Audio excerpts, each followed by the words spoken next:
Number 6. I dedicate my life to revenge.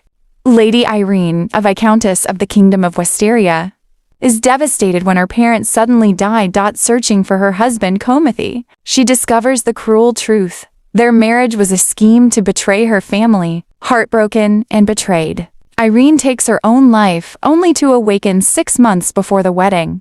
Given a second chance at life, determined to take revenge, Irene disguises herself as a man to move freely in society and gather information on those who wronged her. Using her extraordinary medical skills and sharp intellect, she carefully manipulates events from the shadows, starting with the powerful Regent Prince and those closest to. As Irene's plans unfold, Komathi begins to waver. The man who once deceived her now faces the consequences of his betrayal. Along the way, Irene encounters allies and potential threats, each testing her resolve.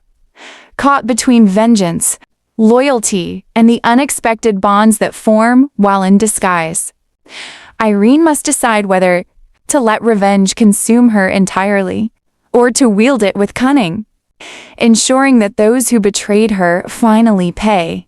Number 5. Surviving as an obsessive servant. The story follows a protagonist who finds herself trapped inside a novel world. She has transmigrated into the body of Lobelia Fleur, a sickly daughter of a noble family who repeatedly dies of a rare disease. Determined to survive, Lobelia takes drastic action.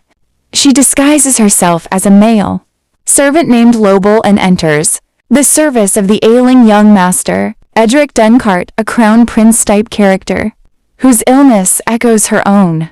Her plan, by staying close to him, administering his medicinal treatments, inhaling his spirit, power, breath, which she believes will heal her, and maintaining proximity, she hopes to avoid dying again. As she carries out this role of servant, she becomes indispensable to Edric. She cares for him, becomes his trusted manservant, carries him, helps him navigate his frail condition, while still hiding her true identity. However, as she recovers and gains strength through her close service, she begins to feel the need to find a way to escape the obligations she's committed to. It turns out Edric's attitude changes. He begins to show signs of obsession toward her. The dynamic shifts, and Lobelia realizes she's not merely surviving but also entangled in deeper emotional and power dynamics than she anticipated. Number 4. I became the Duke's servant in disguise. Roselia, a young woman, suddenly finds herself reborn as a maid in a powerful duke's mansion. In her previous life, she had been a loyal servant who was falsely accused of betrayal and executed. Remembering the tragic events that led to her death, she decides to change her fate this time. To avoid being noticed by those who destroyed her before, she disguises herself as a man and becomes a servant under a new identity while hiding her true gender. Roselia works hard to stay unnoticed, but fate seems to pull her closer to the Duke, the very man who was involved in her downfall. As she serves him, she realizes the Duke is not exactly as cruel or emotionless as she once believed. He begins to trust her, unaware of her disguise, and their bond slowly grows deeper. However, Roselia's secret is always at risk. The palace is full of lies, power struggle, and people who would expose her if they learned the truth. To survive, she must stay clever and cautious while trying to protect those she cares about. Her disguise becomes both her greatest weapon and her biggest danger. As the story continues, Roselia's hidden identity, her growing feelings, and the Duke's dark secrets intertwine, leading to a tale of love, survival, and redemption in a world where one mistake can cost everything. Number 3. The reason why the twin lady cross-dresses. Linari, a noblewoman, was executed after being falsely accused in a conspiracy led by the crown prince. Just before her death, she is filled with regret, wishing she could protect her family and change her fate.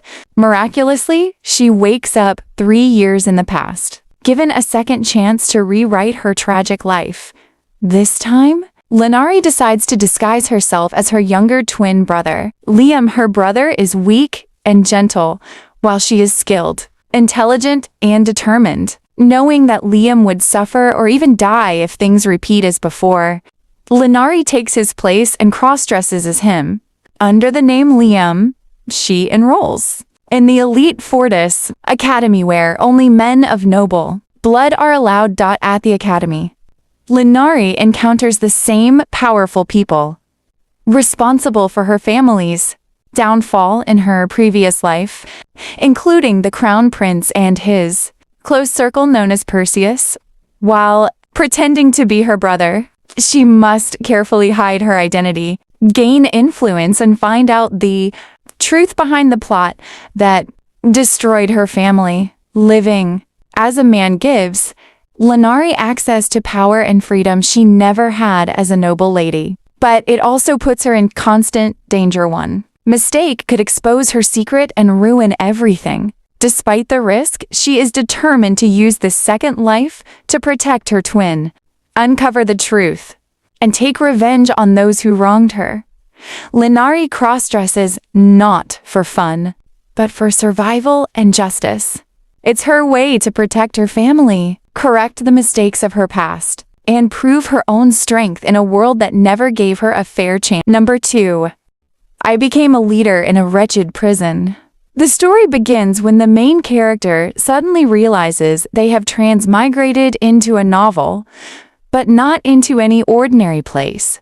They wake up inside a filthy, cruel prison known for being a living hell, filled with violent inmates and no mercy for the weak.